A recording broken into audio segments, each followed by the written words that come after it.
ये जानकारी से बिल्कुल साफ हो जाता है कि चंदा दो धंधा लो, बिल्कुल साफ है।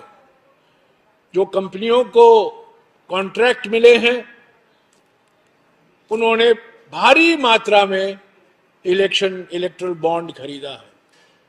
जिन कंपनियों की प्रशंसा नितिन गडकरी जी ने पार्लियामेंट में किया है वही बड़े चंदादाता निकले हैं इलेक्ट्रल बॉन्ड के द्वारा।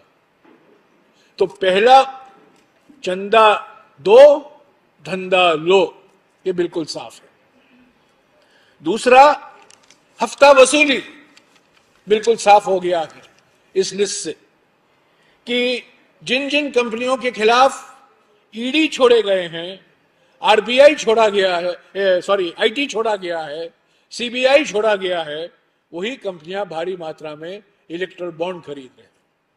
तो हफ्ता वसूली, पहला चंदा दो धंधा लो, दूसरा हफ्ता वसूली।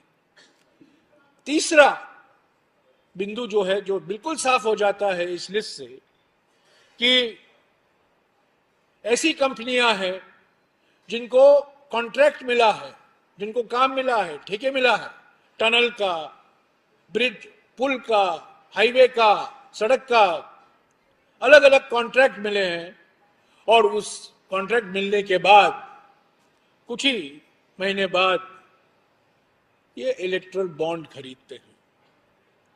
और चौथा, ये शेल कंपनी, खोखले कंपनी जो होते हैं, इसका भारी इस्तेमाल किया गया है। इन खोखले कंपनी के असली मालिक कौन है हमें पता नहीं है, हम अनुमान लगा सकते हैं, पर इस खोखले कंपनी के द्वारा इलेक्ट्रल बॉन्ड खरीदे गए हैं और इसका भारी लाभ बीजेपी को ही मिला। तो पहला, चंदा दो धंधा लो, दूसरा हफ्ता वसूली, तीसरा जो कॉन्ट्रैक्ट लो और पैसा दो, यानी कि किकबैक, सीधा घूस, मुझे कॉन्ट्रैक्ट दो, मैं आपको बॉन्ड खरीदूंगा, आपको पैसा मिलेगा।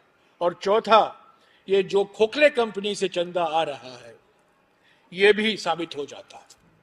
तो सवाल उठता है कि कल की जानकारी के आधार पर आप ये नहीं कह सकते इस बॉन्ड से बीजेपी को पैसा मिला है, इस बॉन्ड से कांग्रेस को पैसा मिला है, इस बॉन्ड से एनसीपी या शिवसेना को पैसा मिला है।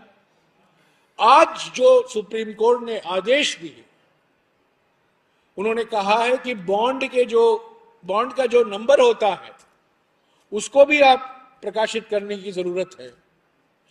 मैं समझता हूं 1-2 दिन में बिल्कुल साफ हो जाएगा, दूध का दूध पानी का पानी हो जाएगा कि किसने बॉन्ड खरीदा और उस खरीद से कौन सी पार्टी को फायदा हुआ। ये बिल्कुल साफ हो गया।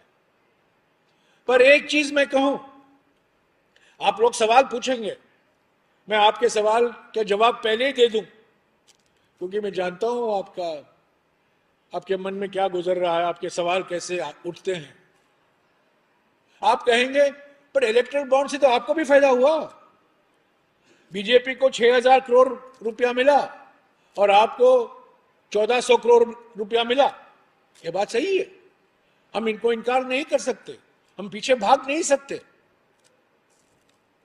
पर एक बात मैं आपको याद दिला दूं, ईडी, सीबीआई, इनकम टैक्स हमारे हाथ में नहीं है। हम किसी को धमकी नहीं दे सकते, डरा नहीं सकते। और दूसरी बात, हम बड़े 10 साल से हम सत्ता में नहीं हैं। बड़े बड़े हाईवे प्रोजेक्ट, बड़े बड़े पावर प्रोजेक्ट, बड़े बड़े बंदरगाहों के प्रोजेक्ट, बड़े बड़े एयरपोर्ट, हवाई अड्डों के प्रोजेक्ट हम नहीं दे रहे हैं, मोदी की सरकार दे रही है। तो हम इस स्थिति में नहीं हैं कि हम कॉन्ट्रैक्ट दे सके या कोई पब्लिक सेक्टर कंपनी को बेच सके या ईडी और सीबीआई का इस्तेमाल करके धमकी देकर उनसे हफ्ता वसूली कर सके। यही है बीजेपी और कांग्रेस के बीच में अंतर।